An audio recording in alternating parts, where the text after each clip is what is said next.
این نوبت گروه کاری برنامه آرمان به ناحیه دیوشتیچ تشریف آورد. اهل ایجاد برنامه آرمان در جماعت وحدت دهه دوردست بسمنده به عیادت باز یک کودک جراحی شده آمده است.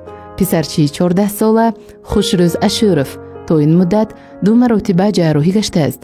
تشخیص مادرزادی دل تتراد فالو داشت. در حالت وزنین سال 2019 در بیمارخانه کسله‌های دل شهری دوشنبه و بعداً در شهر خوجند بستری بود. از سبب نارساگی کار دل لب و ناخن‌هایش کبودی بلند پیدا کرد. پسرچه در حالت بیهوشی قرار داشت. پس از گذرانیدن کنسیلیوم طبی آغاز ماه سپتامبر سال 2019 طبیبان برای بهتر نمودن کار دل به پسرچه فوراً مرحله اول جراحی را با گذاشتن انستماز بین سیستموی گذرانیدند. آن زمان مادرش زاده ناحیه دیوشتیچ گلرخسار تختایوه در نزد بیمارخانه در حالت عصبانی و ناچاری قرار داشت. مدار سخنگویی نداشت. دلش ترس و وهم گرفته بود. خوشبختانه مرحله اول جراحی سنه 4 سپتامبر سال 2019 در مرکز بیماری‌های دل و جراحی دل و رگ‌های ولایت سوخت با موفقیت انجام یافت. پس از گذشت جراحی کبودی‌های لب و ناخن‌ها اندکی پست شده. دل کودک برای جراحی نوبتی دل آماده گشت. پس از گذشت 2 سال به پسرچه مرحله دوم جراحی توصیه گشت. جراحی نهایی خیلی مرکب و خوفناک بود. از این سبب به کودک گذرانیدن جراحی در خارج کشور توصیه گشت. گفتن دخانو این خیلی بچه ها گفتن چرت من آبشی کردگی چرت بچه همین خیلی کردگی یعنی که اینجیم کردگی نگفتم مسکوب کردگی اگر لجش باشه مسکوب برید. من گفتم من که دست شما یگون جای دیگه نمیرم چون که من زبان روسی نمیدونم. من میرم و رو سرسون میشم.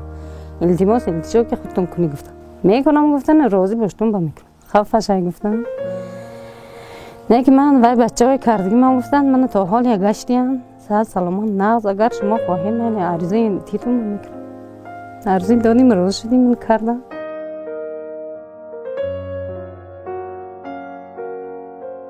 خوشبختانه سنه 13 اکتبر سال 2021 با روزگی خطی والدین خوشروز اشورف را در مرکز بیماری‌های دل و جراحی دل و رگ‌های ولایتی سوخت جراحی نمودند.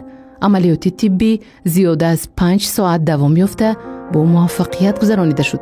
ارزش خراجات 2 مرحله جراحی در مجموع 42400 سامانی را تشکیل نمود که با کمک پولی مردم سخاوت پیشه دیار توسط فاند خیریوی آرمان پورا پرداخته شد. از فرصت جراحی تا این مدت همگی 2 ماه سپری گشته است. پس از گذشت جراحی پسرچه در مرحله برقرار شوی بوده. از گفت مادرش حالتش روز از روز بهتر می گردد. نغز اومد بعد 6 ساعت اومد دکتر گفتن انچه بهتر شد. من کار کردیم از این نورش احتیاط کنید 1-3 ماه. همین نقش شد اومدنش خورتم. هزار رحمت می آدمایی که من به یاردم کردن.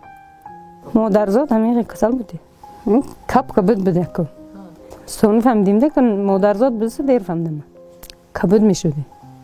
حالا به دانش کبد میشد. سست میشد. بعد دکترای اینجا اول گفتن این قوی نه. مثال نمیشد. گفتن دیگه تتراد فالو بود که اعتبار نداده گشتم من. سنف 4 شد. با یک دکتر دیگه نشون دادن. و یا گفتن همه چیز ترقی کرد دیگه. این باید که اپراسیون کنی. بعد نمیشد گفتن اول گشته با گفتن همه چیز ترقی کرد دیگه برای تو میشه گفتن. با من بردیم با خدا بشکرم میخ شد با من از اپراسیون بروم نخ شد برفت. من گذروندیم اپراسیون. خدا بشکر ناس بروم من ناس گشت است. کبوتیاش هم مشکوم شد. آنچه بهتر شد. خدا بشکر آنچه نخ شد بهتر. دل زنیش هم دیگه شد. آنچه را ویش هم نخ شد.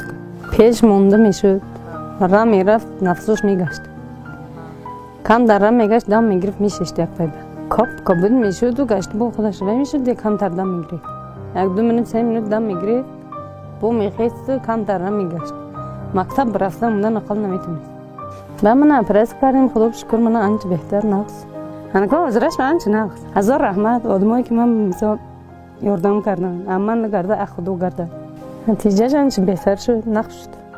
شکر کردم که خدا داد یک برکت همینجور نیفتیم، پول نیفتیم، زیاد شدیم. شوهرم یک شافیوری آدمای ماشین همین پولی میگرفته که اینا هیچ نمیشه. 700 سوم میگیره بشه.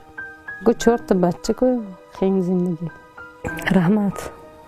هزار رحمت شما با. هزار رحمت می آدمایی که من به یادم کردم.